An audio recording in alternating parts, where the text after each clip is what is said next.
Point with MM Piku में आज हमारे साथ मौजूद हैं राष्ट्रीय जनता दल के नेता पूर्व विधायक उदय मांझी जी। उदय मांझी जी, आपका स्वागत है हमारे स्टूडियो में। बहुत बहुत धन्यवाद, नमस्कार। आपको बता दें कि उदय कुमार मांझी जी राज्य बिहार महादलित आयोग के चेयरमैन भी रह चुके हैं और फुलबारी विधानसभा क्षेत्र से विधायक भी रहे हुए हैं, क्षेत्र का प्रतिनिधित्व भी किया है और आरजेडी के युवा नेता हैं। मांझी जी, चुनावी माहौल है, चुनाव का समय है, लोकसभा का चुनाव चल रहा है, बड़ा चुनाव है। आप राष्ट्रीय जनता दल के नेता रहे हुए हैं। राष्ट्रीय जनता दल ने कई सालों तक बल्कि 2 दशकों तक बिहार में राज किया है। सीधा सवाल, अब आपका दल एक इंडी गठबंधन में जुड़ चुका है। सीधा सवाल, इंडी गठबंधन को बिहार में कितनी सीटें आएंगी? देखिए, इंडी गठबंधन और बिहार में महागठबंधन जो है, आपको सीधा लड़ाई बीजेपी से है, एनडीए से है, और जिसमें महागठबंधन सर्वोपरि है। बिहार में अभी उगता हुआ सूरज तेजस्वी को देख रहे हैं, हमारे सुप्रीमो लालू प्रसाद यादव जी को देख रहे हैं। इसलिए बिहार में 400 सीट है जो महागठबंधन के खाते में जाएगी। मान लीजिए 400 सीट जीतने का दावा एनडीए भी कर रही है और 400 सीट जीतने का दावा आप भी कर रहे हैं। नहीं, इस बार है करो या मरो की स्थिति है। जो लोकतंत्र बचाएगा, जो डॉक्टर भीमराव अंबेडकर का संविधान बचाएगा, जो भारत बचाएगा, जो गरीबों गुरबा का हक की लड़ाई लड़ेगा, बिहार की जनता ही नहीं पूरे बिहार देश दुनिया की जनता भी इस लड़ाई में अपने आप को झोंक दिया है। ये लड़ाई पार्टीबद्ध नहीं बल्कि अपने आप के अधिकार की लड़ाई एक समझ रहा है। इसलिए महागठबंधन के साथ जनता जनार्दन है, एनडीए के साथ जनता जनार्दन है कि लोकतंत्र बचाना है, संविधान बचाना है। इसलिए हम संविधान के साथ रहेंगे और संविधान बचाने वाला, लड़ाई लड़ने वाला महागठबंधन के लोग हैं। हमारे सुप्रीम लालू प्रसाद यादव हैं, तेजस्वी प्रसाद यादव हैं। इसलिए 400 सीट महागठबंधन में जाएगा। उदय जी, ये बताइए कि जो आप गरीब गुरबा की बात कर रहे हैं और बेसिकली बिहार में जो राजनीति होता है तो उसमें जाति बहुत महत्वपूर्ण रखा जाता है, टिकट के बंटवारे से लेकर के वोटिंग तक में। यहां तक कि ये हुआ कि पूरे देश में कहीं भी अगर जाति गणना भी हुई है तो वो बिहार में ही शुरू हुआ है। तो ये जातिगत गणना के आधार पर जो राजद ने अपना जो टिकट का बंटवारा किया है उसमें अधिकतर जो सीट जो दिया है वो यादवों को दिया है। 8 यादव हैं करीब करीब, उनके जो अभी तक जो घोषणा हुई है उसमें। गठबंधन की बात नहीं कर रहा हूं मैं, सिर्फ राजद की बात कर रहा हूं। आप राजद के नेता हैं। 8 सीट दिया गया है, दलितों को भी 3 सीट दिया गया है लगभग, और मुस्लिम है 2, स्वर्ण को भी 2 सीट लगभग में दिया गया है। तो ये जो सीटों का बंटवारा किया गया जाति का आधार पर, ये यादवों की संख्या ज्यादा है तो उनको तो मिला है। दलितों की बात आप करते हैं, आप दलित भैया के लिए कई तरह का आंदोलन चला रहे हैं, कुछ अभियान भी आप चला रहे हैं। तो ये जो दलितों को जो सीट मिला है किसी भी दल से, आरजेडी, चूंकि आप आरजेडी के नेता हैं इसलिए आपसे हम पूछ रहे हैं, लेकिन बाकी भी दलों से क्या आप उससे संतुष्ट हैं? नहीं, निश्चित रूप से हमारे सुप्रीमो लालू प्रसाद यादव, तेजस्वी प्रसाद यादव का अभियान है कि A to Z की लड़ाई होगी और A to Z हमारे समाज पार्टी में रहेंगे। इसलिए वो सभी समीकरण को देखते हुए इन्होंने, और संघर्ष की लड़ाई है, करो मरो की लड़ाई है, संविधान बचाओ की लड़ाई है, उसको ध्यान में रखते हुए हमारे सुप्रीमो लालू प्रसाद यादव, तेजस्वी प्रसाद यादव जी ने A to Z समाज को इंक्लूड किया है। जितना भी सामर्थ्य है, यहाँ 13 करोड़ आबादी है, लेकिन उसको भी कंट्रोल करने के लिए जो पावर होना चाहिए, जिस हिसाब से देना चाहिए, उस हिसाब से A to Z के समाज को, लोगों को प्रतिनिधित्व देने का काम किया है। इसलिए इसमें कोई दिक्कत नहीं। और एससी सीट इनके खाते में 3 गो रहा, तीनों सीट पर इन्होंने एससी को देने का काम किया है। दलितों को जो सीट मिला है आप उससे संतुष्ट हैं? निश्चित रूप से संतुष्ट है, क्योंकि ये लड़ाई सिर्फ दलित की ही नहीं है, ये लड़ाई स्वाभिमान की भी लड़ाई है और हमारे पार्टी का सिद्धांत है, उस सिद्धांत की लड़ाई है। इसलिए उनके टिकट बंटवारे पर मैं संतुष्ट हूं। ये मुशर्रफ भुइयां शोषित वंचित जन अधिकार जागृति चिंतन अभियान के आप संस्थापक हैं। इसको बनाने का क्या उद्देश्य रहा है? किस उद्देश्य से यह बनाया गया है? मुशर्रफ भुइयां के जन जागृति के नाम से जो यह बना गया है, आपने इस पर काफी काम भी किया है, जैसा हमने सुना है और मीडिया में भी देखा कि आपने जमुई क्षेत्र में बहुत काम किया है इस विषय में। तो इसका उद्देश्य क्या है इसको बनाने का? निश्चित रूप से 75 साल आजादी के बाद भी मुशर्रफ भुइयां शोषित वंचित जन अधिकार जागृति अभियान जो मैंने चला रहा हूं विगत 2.5 सालों से, तो उसके पीछे यही है कि 75 साल आजादी के बाद भी मुसहर भुइयां और शोषित वंचित जो अधिकार है उस अधिकार से वंचित है, और शिक्षा है, शिक्षा से वंचित है। किसका दोष है इसमें? किसका दोष है? इसमें देखिए, खास करके हमारे समाज का भी दोष है और सिस्टम का भी दोष है। तो सिस्टम तो बाद में आता है, मुख्य रूप से हमारे समाज के जो भी अगुए हैं वह इस पे ध्यान नहीं दिए, एक्सपेरिमेंट नहीं किए कि हमारा समाज क्यों पिछड़ेपन का कारण क्या है, वो ढूंढा नहीं।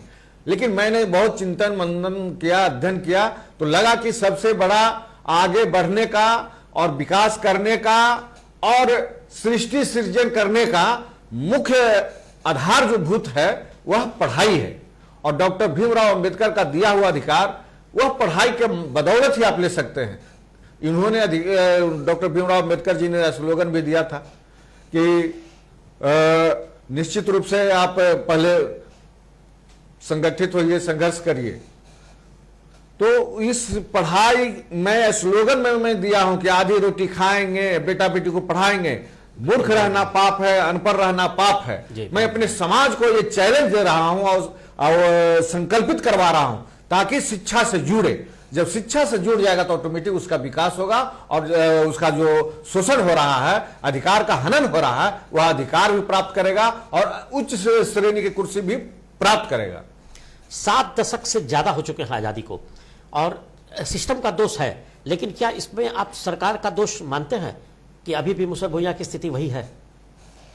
सिस्टम के मतलब होता है सरकार, सिस्टम का मतलब होता है सरकार, और सरकार का दोष ये है कि उस तरह का वो अभियान सब चीज अपना सिस्टम में बना दिए हैं। आवासीय विद्यालय खुलवा दिए, आवासीय कॉलेज खुलवा दिए, कस्तूरबा गांधी विद्यालय खुलवा दिया, आंगनबाड़ी खुलवा दिए, लेकिन उसका जो सच्ची रूप से जो संचालित होना चाहिए वह संचालित नहीं होता है, और उसका रिजल्ट जो होना चाहिए वो रिजल्ट पब्लिश नहीं होता है, आउटपुट नहीं मिलता है। इसमें सरकार के सिस्टम का भी गड़बड़ी है और हमारे समाज के अभिभावकों का, माता पिता का भी गड़बड़ी है। इसलिए मैं उसको जागृति अभियान से अपने आप को जेहन में लिया हूं और पूरे बिहार में संचालन करने के लिए संकल्पित हूं। उदय मान जी ने एक बहुत अच्छी बात कही है, अनपढ़ रहना पाप है। निश्चित तौर पर यह बिल्कुल सटीक बैठता है। अब चाहे किसी भी जाति के लोग हों, अगर वह अनपढ़ हैं तो उनका विकास रुकेगा ही रुकेगा, क्योंकि वह जो सरकार की पॉलिसी है, सरकार की जो योजनाएं हैं उनको समझने में उनको समस्या आएगी, परेशानी आएगी, और इससे जो बिचौलिए हैं उनको जो है सो काफ़ी उसमें उसका गलत फायदा उठा सकते हैं। मांझी जी, रोजगार मतलब नीतीश कुमार, ऐसा कई जगह लिखा हुआ है, होर्डिंग है, जेडीयू के नेताओं का कहना है, ये हम नहीं कह रहे हैं, ये जेडीयू के नेता लोगों का कहना है, रोजगार मतलब नीतीश कुमार। आप क्या कहेंगे? नहीं, ये आप पहले से आप जानते होंगे कि हमारे सुप्रीमो लालू प्रसाद यादव, तेजस्वी जी जो थे डिप्टी सीएम, और महागठबंधन की जो सरकार चल रही थी, उस समय ये नारा दिए थे और अभियान भी चलाए थे, दवाई सुनवाई करवाई और रोजगार की भी व्यवस्था करिए कि 17 साल बनाम 17 महीना, 17 साल में जो एनडीए सरकार नहीं कर पाया वह 17 महीना में हमारे युवा तुर्क नेता तेजस्वी प्रसाद यादव जी ने अपने रीजन में डिप्टी सीएम सेकंड कुर्सी पर रहने के बावजूद भी बिहार के युवा युवतियों को नौकरी देने का काम किए। और उसी समय से यह हुआ कि तेजस्वी मतलब रोजगार, तेजस्वी मतलब नौकरी। तो तेजस्वी जी का जो ये स्लोगन है उसको इन्होंने चुरा लिया, एडप्ट कर लिया, और एडप्ट करके उसके बाद जब चुनाव मैदान में कूदे हैं तब ये कह रहे हैं कि नीतीश सरकार मतलब नौकरी नहीं, तेजस्वी मतलब नौकरी, तेजस्वी मतलब रोजगार। उन्होंने रोजगार सृजन किया, उन्होंने नौकरी दिया। इसके चलते पूरे बिहार के युवा युवती उनके प्रति ललायित हैं कि एक बार निश्चित रूप से सेकंड पौदान से फर्स्ट पौदान के लाने के लिए सब कृत संकल्पित है बिहारवासी। इसलिए तेजस्वी मतलब नौकरी, तेजस्वी मतलब रोजगार। बहुत अच्छा आपने बताया कि तेजस्वी मतलब रोजगार, और जेडीयू का कहना है कि नीतीश मतलब रोजगार। अब ये तो जनता तय करेगी कि रोजगार किसने दिया, नीतीश ने दिया या तेजस्वी जी ने दिया। अब जनता लोकसभा चुनाव में वोट देने की बारी है अभी जनता को, और जनता सरकार चुनेगी जो भारत में प्रधानमंत्री बनेंगे उसको। बीजेपी के तो लीडर तय है कि नरेंद्र मोदी जी उनके नेता हैं और वो प्राइम मिनिस्टर बनेंगे। इंडी गठबंधन में अभी भी थोड़ा बहुत कन्फ्यूजन है, गठबंधन भी बिखरा हुआ है एक तरह से माने तो, कुछ दलों को छोड़कर बाकी करीब करीब गठबंधन बिखर चुका है। ऐसा आप नहीं मानेंगे, लेकिन ये वास्तविकता है कि गठबंधन थोड़ा बहुत बिखरा हुआ है। जनता जो है अब वो वोट देने की बारी है। लैंड फॉर जॉब केस समेत कई भ्रष्टाचार के मामले आपके दल के नेताओं पर चल रहे हैं, दल के आलाकमान पर चल रहे हैं, तो जनता इन भ्रष्टाचार के मुद्दों को किस तरह से दरकिनार करे? आप कैसे इसको जनता के सामने ले जाएंगे? इतने सारे भ्रष्टाचार के मुद्दे होने के बाद आपको जनता क्यों वोट दे? देखिए, ये मुख्य रूप से और वो साजिश के तहत, कथाकथित साजिश नहीं, योजनाबद्ध तरीके से हमारे सुप्रीमो लालू प्रसाद यादव को, तेजस्वी यादव को, मीसा भारती जी को और उनके पूरे परिवार को, और उनके परिवार ही नहीं बल्कि एनडीए के जितने भी विरोधी दल के नेता हैं इंडिया में और इंडिया अलायंस में, उन तमाम लोगों पर ये केस लागू कर रहे हैं और उनको फंसाने का काम कर रहे हैं। इसलिए बिहार में सिर्फ लालू प्रसाद यादव जी की ही बात नहीं है, लालू यादव के परिवार लंबा चौड़ा है, इसलिए इनके 4-5 व्यक्ति को अभियुक्त बना दिए हैं, इसलिए इन पर ज्यादा चर्चा और फोकस होता है। लेकिन हमें कानून पर भी विश्वास है और न्याय पर भी विश्वास है, और उसके तहत हमारे सुप्रीमो लालू प्रसाद यादव, तेजस्वी प्रसाद यादव हमेशा लड़ रहे हैं और हर उनके नोटिस का कंडेम करते हैं और नियम कानून का पालन करते हुए जनता जनार्दन के बीच में जा रहे हैं। और जनता जनार्दन इस बात को देख रहा है कि निश्चित रूप से हमारे नेता को और सुप्रीमो को फंसाने का काम कोई कर रहा है, तो एनडीए ग्रुप, बीजेपी ग्रुप और कहिए कि जो भी उसका शीर्ष लीडर हैं वो फंसाने का काम कर रहे हैं। लेकिन इसमें जो विपक्ष के और भी नेता, बहुत सारे ऐसे नेता हैं जिनका नाम तो कहीं पर नहीं आ रहा है किसी भी भ्रष्टाचार में। कई लोग भ्रष्टाचार में संलिप्त पाए जा रहे हैं। अब दिल्ली की ही बात करें तो मुख्यमंत्री के खिलाफ में भी कई सबूत वहां पर इकट्ठे हुए हैं, तब उनको जो है सो जेल में डाला गया है। और तो बिहार में तो ऐसा नहीं है कि सभी विपक्ष नेताओं पर हो रहा है, तो क्या टारगेट करके किया जा रहा है कि लालू मजबूत हैं तो इसलिए इनको टारगेट किया जाए? नहीं, निश्चित रूप से ये साजिश के तहत कर रहे हैं। जब आप मुंबई में देखिएगा, शरद पवार जी के साथ अजित पवार जी थे, यही बीजेपी वाले लोग कहते थे कि इतना करोड़ का घोटाला किया, 700 करोड़ कितना करोड़ का घोटाला किया। और जब उनके साथ शामिल हो गए तो डिप्टी सीएम बन के घूम रहे हैं, और घोटाला कहां चला गया पता नहीं, या हवा में उड़ गया या समुद्र में डूब गया, इसका कोई अता पता नहीं। यानी कहने का मतलब है कि अगर बीजेपी के बात को आप नहीं मानेंगे तो आप पर FIR होगा, ईडी सीडी सीबीआई सब लगेगा, घोटालाबाज होगा, और आप उनके पार्टी में चले जाएंगे तो वॉशिंग मशीन से साफ सुथरा आयरन उरन क्रिच करके आप फेस होंगे जनता के जनार्दन के सामने। मतलब ये बहुत ही अच्छे हैं। मतलब आपका कहना है कि अगर आप घोटाला करते हैं, भ्रष्टाचार करते हैं और बीजेपी में शामिल हो जाते हैं तो आप भ्रष्टाचारी नहीं कहलाएंगे? 100% यह जीता जागता सबूत है और हर जगह का उदाहरण, हर स्टेट का उदाहरण है, जिसको उन्होंने अपनाया, टारगेट किया कि ये मेरे अच्छे लीडर हैं, इसको कैसे क्लच में लाना चाहिए। तो पहले उनको क्या कहता है, हम लोग जैसे चूहा मारते हैं ना, तो पहले उसको देखते हैं खेर फवार डाल करके इसमें चूहा है कि नहीं, और वो हिला दिया तो पता चल जाता कि चूहा है। तो उसी तरह से वो जानता है कि ये नेता बलिष्ठ है, इनकी कमजोरी क्या है, वो कमजोरी को नापते हैं, उसके बाद ईडी सीडी सीबीआई लगा करके उसको डराते हैं, और जब वो कह जाते हैं कि नहीं हम आपके पार्टी में शामिल होंगे तो तुरंत वो सब समाप्त हो जाता है। यानी उसका जितना भी मैंने घोटाला है वो सब समाप्त हो जाता है और वो स्वच्छ होकर के उनके सामने नए चेहरे के रूप में नेता एस्टेब्लिश्ड होकर के सामने आते हैं। तो ये बीजेपी का बहुत ही बड़ा दोहरा चरित्र है। निश्चित रूप से आने वाला समय हमेशा 10 वर्ष के लिए रहता है, आने वाला समय परिवर्तन होगा, तो यही सब चीज सिखा रहे हैं जो लागू उन पर भी होगा। जी बिल्कुल। ये एक विधानसभा में एक बार जो बहस के दौरान मुख्यमंत्री ने पूर्व मुख्यमंत्री जीतन राम मांझी के खिलाफ कुछ अपशब्द का प्रयोग किया था और काफ़ी उसमें बहस हुई थी। आज फिर वो उस वक्त तो बहुत हल्ला हंगामा हुआ, आपके साथ में उस वक्त नीतीश कुमार थे, लेकिन अब जो है सो नीतीश कुमार फिर से जीतन राम मांझी के साथ जुड़ गए हैं, उनके प्रचार में जा रहे हैं, वो चुनाव लड़ रहे हैं, उनके प्रचार में जा रहे हैं। उस वक्त यह बात कही गई थी कि दलितों के खिलाफ में मुख्यमंत्री ने बोला है, दलित का अपमान किया है। अब वो दोनों मिल गए। देखिए, आप ये बार बार कर रहे हैं कि ये सब कमल छाप का देन है और उपज है। आप चिराग जी को देखिए, संविधान विरोधी हैं, ये भी संविधान विरोधी खेमे में चले गए हैं, जबकि दलित की लड़ाई इन लोग को लड़ना चाहिए। डॉक्टर भीमराव जो अभी लेकिन बीजेपी भी दलित की लड़ाई लड़ रही है। अरे वो क्या लड़ रहे हैं? आप खुले मन से आपका हर चुनाव प्रचार में अब कर रहे हैं कि संविधान को बदलना है। जब संविधान बदला जाएगा तब दलित हो, चाहे एससी हो, ओबीसी हो और ईबीसी हो, चाहे कोई भी हो, संविधान के तहत ही उनको अधिकार मिल रहा है। हर जगह अधिकार मिलता है और नियम कानून का वह भरपाई फायदा उठा रहे हैं। अगर संविधान ही पलट जाएगा और समाप्त हो जाएगा तो कहीं के भी नहीं रहेंगे। या उस पार्टी में भी जो है उनको अभी दिखाई नहीं पड़ रहा है, वह काला चश्मा पहने हुए हैं, इसलिए कि आंख बनाए हुए हैं। आंख बनाता था आदमी, काला चश्मा पहनता कि बाहर से डस्ट ना आवे। तो ये जो डस्ट उड़ रहा है कि संविधान बदल देंगे, संविधान बदल देंगे, उनके चश्मा के चलते अंदर नहीं जा रहा, जहर में नहीं जा रहा। जब संविधान बदला जाएगा तब पूरा सृष्टि बदला जाएगा। इसलिए आज जो लड़ाई है आर पार की लड़ाई है।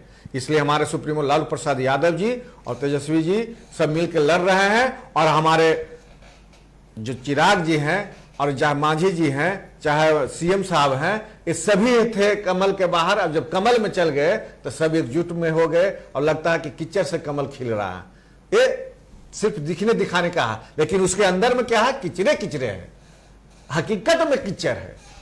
इंडिया के नेताओं का कहना है कि आप लोग ये जो संविधान बदलने की बात है या महंगाई और इस तरह का कोई देश में अलग तरह का नियम कानून बनाया जा रहा है, ये सब बताया जा रहा है कि ये केवल पब्लिक को डराने के लिए हुआ बनाया जा रहा है, ये सब अफवाह है, ये गलत बात है। नहीं नहीं, ये तो सब कोई ABCD सब गरीब गुरबा भी जान रहा है, आप लोग भी जान रहे हैं, मीडिया पर के लोग भी जान रहे हैं कि एक एक चीज पहले कांग्रेस की सरकार थी, चाहे कितना हो महंगाई में हो, सरकारी नौकरी का वफादार माने लगातार वैकेंसी निकलते रहती थी हर डिपार्टमेंट में। अब हर डिपार्टमेंट ही क्लोज हो गया और वो प्राइवेटेशन हो गया। प्राइवेटेशन का मतलब हो गया कि दूसरे के पर्सनल संपत्ति हो गई। अब पर्सनल संपत्ति में जो भी खटने जाएगा वह मजदूर होगा, माली होगा। इस तरह का सरकारी स्वतंत्रता नहीं होगी, सरकारी वेतनधारी नहीं होगा। जब मन होगा, जब कान पकड़ के हटा देंगे, जब मन होगा कि हम 5,000 आज जो सफाई कर्मी जो मजदूर है हमारे नगर निगम में, हिया जाइए, पूर्णिया जाइए, अररिया जाइए, 500-600 माने 5,000-6,000 में वो सब नाला साफ कर रहा है, झाड़ू दे रहा है। ये क्या है? प्राइवेटेशन से शोषण हो रहा है। वही सरकारी जो भी है उसको 30,000-35,000 वेतन है। अब वो सब समाप्त करके इन लोग सबको गुलाम बनाने जा रहे हैं। यह काला चश्मा पहन करके बीजेपी वाले, एनडीए वाले कार्यकर्ता भी इस बात को नहीं समझ रहे हैं। जब वो ये कहता है कि धीरे धीरे पहले उसको मारेंगे, उसको मारेंगे, उसके मारेंगे, धीरे धीरे आदमी कहता कि उसको ना मार रहा, हमको थोड़े मारा, लेकिन बारी बारी से सबको मारेगा और सबको बर्बाद कर देगा। और तब समझ में आएगा कि नहीं, हम लोग को सबको एकजुट होकर के स्पेशल गृह युद्ध करना पड़ेगा और उसकी लड़ाई लड़ के बीजेपी एनडीए को हटाना पड़ेगा।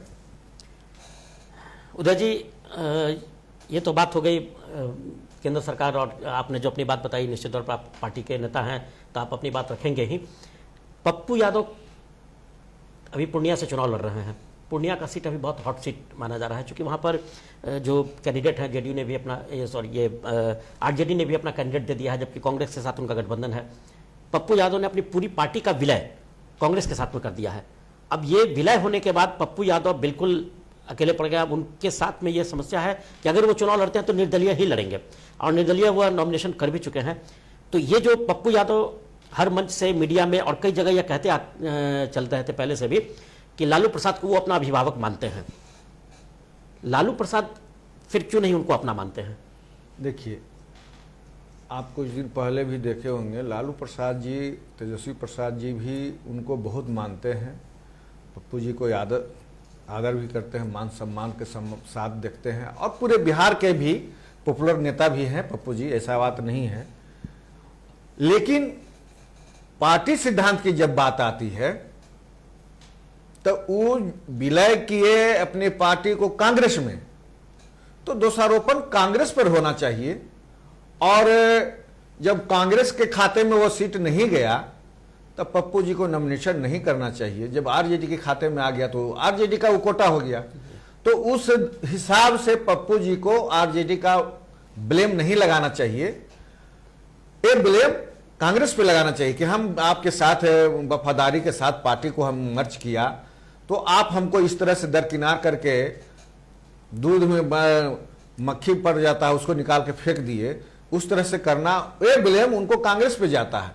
और लालू जी, तेजस्वी जी उनको तो आज भी गले लगा रहे हैं, हम मानते भी हैं और भविष्य में भी मानेंगे, हमको ऐसा लगता है। ऐसा बात उनके साथ नहीं है कि वो दुर्व्यवहार करेंगे, लेकिन उनका भी एक अपना स्वाभिमान है, अपनी एक जनता का डिमांड है, अब ब्रांड है, इसलिए वो अपना जनता के डिमांड और ब्रांड के तहत वो अपना नॉमिनेशन किए हैं, लेकिन पार्टी सिद्धांत पर वो गलत किए हैं। मुकेश सहनी को फिर से राजद ने अपने साथ जोड़ लिया है, कितना प्रभाव डाल पाएंगे वो चुनाव में? देखिए, सब परिस्थिति का दास होता है, सब परिस्थिति का दास होता है। 4 तारीख को ज्वाइनिंग कर रहे थे मीडिया वाले, आप ही लोग के जैसा उनसे पूछ रहे थे कि पहले तो आप चाकू मार रहे थे तो आज फिर प्रवेश क्यों कर रहे थे? वो कहा कि उस समय हमारा मछली ज्यादा चला गया था, मछली को हम छीन के निकाल रहे थे। तो उस हिसाब से कहने का मतलब जब जैसा तब तैसा। उस समय एक दूसरी परिस्थिति थी, अभी दूसरी परिस्थिति, अभी स्वाभिमान की लड़ाई है, लोकतंत्र बचाने की लड़ाई है, संविधान बचाने की लड़ाई है, मछुआ के अधिकारों की बचाने की लड़ाई है। जो मछुआरे को जो समाज है उनका अधिकार देने के लिए कोई तैयार नहीं है, तो उन्होंने अपना एक सुगम रास्ता अपनाए और हमारे सुप्रीमो लालू प्रसाद यादव जी से, तेजस्वी जी से जाके समझौता किए। हमारे सुप्रीमो लालू प्रसाद यादव दिल के दरियाव हैं, समुद्र के आर पार रखने वाला है कि जो भी इसमें आ जाए मैं सबको गले लगाऊंगा। और उन्होंने अपना प्रस्ताव रखे सहनी जी, उनको गले लगाए, और गले लगाए ही नहीं बल्कि उनको सभी पार्टियों से ज्यादा स्वाभिमान के तहत इज्जत प्रतिष्ठा दिए कि लोकसभा में 3 सीट दिए। ये कितना प्रभाव डाल पाएंगे? प्रभाव तो निश्चित रूप से पड़ेगा कि मछुआरे का ये भी पूरे बिहार में मीटिंग किए, सम्मेलन किए, उसके तहत देखने का लोटा लेके पानी जो गंगा जल का था उसका भी संकल्प करवाए। तो उस आधार पर निश्चित रूप से इनका कुछ न कुछ प्रभाव हर लोकसभा में फायदा होगा, पड़ेगा। और ये भी अपना उल्लू सीधा कर रहे हैं कि अपने चुनाव न लड़के इनका सजा सजाया मंच भी मिल रहा है, और उस समय पूरे चुनाव में 40 लोकसभा में ये घूमने का भी मौका मिल रहा है, अपना चेहरा को भी ब्रांड बना रहे हैं ताकि भविष्य में भी उस तरह का जो काम विगत में जो सब ब्लैकमेल करता है हो सकता है काम आए। लेकिन निश्चित रूप से ये आगे आएंगे, तो ये तो आगे बढ़ेंगे। बड़ी बात बोली है, ये तो आपने बड़ी बात बताई।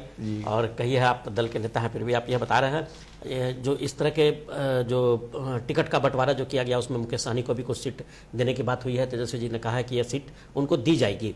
अब यह देखना है कि मुकेश सहनी कितना और कितने दिनों तक साथ निभा पाते हैं और चुनाव में कितना कारगर हो पाते हैं। दलित समाज के लोगों को जो इस बार टिकट मिला है, तो वो कितने लोगों को टिकट मिला है? देखिए, यहां 6 सीट है, लोकसभा में 6 सीट है। 6 सीट में आरजेडी की तरफ खाते में 3 सीट है। 3 सीट में निश्चित रूप से तीनों सीट आरजेडी के, जमुई से अर्चना रविदास जी हैं, गया से हैं सब्जीत पासवान जी हैं, हाजीपुर से हैं शिवचंद्र राम जी, यानी 2 चमार 1 पासवान जाति को मिला। बाकी मुसर समाज अभी इससे लोकसभा में या पिछले विगत लोकसभा से भी वंचित रहे हैं। लेकिन हमारे सुप्रीमो लालू प्रसाद यादव जी के दिल में, तेजस्वी प्रसाद यादव जी के दिल में श्रद्धा प्रेम है, क्योंकि जितना मांझी जी का जो स्थिति अभी है जी, कि वहां भी लोग उनको दरकिनार कर रहे थे। इसलिए निश्चित रूप से मुसर समाज लालू प्रसाद यादव जी और तेजस्वी प्रसाद यादव जी के प्रति मुसर समाज को राजद की तरफ से टिकट नहीं दिया गया है इस बार नहीं, 2 टर्म से नहीं दिया गया है। जी। एक आखिरी सवाल है आपसे सुना है आप राजनीतिक कार्यकर्ता हैं, राजनीतिक दल के नेता हैं, सुना है कि आप जमुई से चुनाव लड़ने की तैयारी कर रहे थे, काफ़ी मेहनत भी कई सालों से आप कर रहे थे वहाँ पर, आपको टिकट नहीं दिया गया, तो आगे क्या आप राजद के उम्मीदवार के पक्ष में वहाँ प्रचार करने जाएंगे अगर आपको पार्टी भेजती है तो? नहीं नहीं है, आपको ये समझना होगा कि मैंने जो अपना मुसहर भुइयां शोषित वंचित जन अधिकार जागृति चिंतन अभियान के तहत अपने समाज को जगाने का काम किया था और उसके तहत मैंने परिश्रम किया कि जब जागा तब सवेरा, जब मेरा समाज पढ़ने लिखने के लिए रुझान आ जाएगा तो समझिए कि ये मेरा अभियान सक्सेस हो गया। और उस अभियान के लिए इसलिए हम जमुई को चुना था कि हमारे सुप्रीमो लालू प्रसाद भी बोले कि वह जंगल झाड़ी में सब रहता है, वैसे लोग को जगाओ, तो मैं उनके आदेशानुसार वहां गया और हमें भी उसमें का देखने को मौका मिला कि सही में ये लोग कैसे वनवासी जीवन व्यतीत करते हैं, रहन सहन खान पान में क्या अंतर है और अभी तक सरकारी योजनाओं से कोसों दूर कैसे हैं। लेकिन मैंने जन जन में जा करके यह कार्यक्रम किया और स्लोगन भी दिया कि आधी रोटी खाएंगे, बेटा बेटी को पढ़ाएंगे और मूर्ख रहना पाप है, अनपढ़ रहना पाप है। इसके तहत करते हुए डायरेक्ट जो समस्या आया उसका निदान करने का प्रयास मैंने डीएम से संपर्क करके किया और डीएम साहब ने भी सहयोग किया और उन लोगों को लाभ दिया। तो उन लोग को एक आशा जगा, आशा जगते जगते कार्यक्रम करते करते ऐसा उन लोग को लगा कि ऐसा ही प्रतिनिधित्व हम लोग को जमुई लोकसभा से होना चाहिए। उन लोग को डिमांड आया, लेकिन अब हमने कहा कि नहीं, हमारे सुप्रीमो लालू प्रसाद यादव, तेजस्वी प्रसाद यादव या मीसा भारती जी, तेज प्रताप यादव जी का आशीर्वाद रहेगा तब यहां चिराग बुझेगा और यहाँ का जनार्दन का उदय होगा। लेकिन आशीर्वाद किसी और के खाते में गया, फिर भी हम लोग आरजेडी के कैंडिडेट को जिताने में अथक प्रयास कर रहे हैं और निश्चित रूप से विजय होने का आशा उम्मीद रखते हैं। इसलिए लालू प्रसाद यादव जी और तेजस्वी प्रसाद यादव जी पर मुझे विश्वास है। मैं उनका सिपाही हूं, घोड़ा हूं, जितना जैसे चाहेंगे हम हर 400 सीट में पर घूमने के लिए तैयार हूं और घूमने के लिए आदेश मुझे मिला भी है। मैं घूमना शुरू भी कर दिया हूं और फुलवारी में भी मीसा भारती जी का हाथ मजबूत करने के लिए तैयार हूं और घूम भी रहा हूं। हमारे साथ आज स्टूडियो में मौजूद हैं उदय मांझी जी, जो बिहार राज्य महादलित आयोग के चेयरमैन भी हैं और पटना के फुलवारी शरीफ क्षेत्र से प्रतिनिधित्व भी कर चुके हैं, विधायक रह चुके हैं राष्ट्रीय जनता दल के। मांझी जी, आप हमारे स्टूडियो में आए, इसके लिए आपका बहुत बहुत शुक्रिया। बहुत बहुत नमस्कार, धन्यवाद। Point two point with MM Piku में हम अगले सप्ताह मिलेंगे फिर नए शख्सियत के साथ। तब तक हमें दीजिए इजाजत। आप देखते रहिए AB न्यूज़। नमस्कार।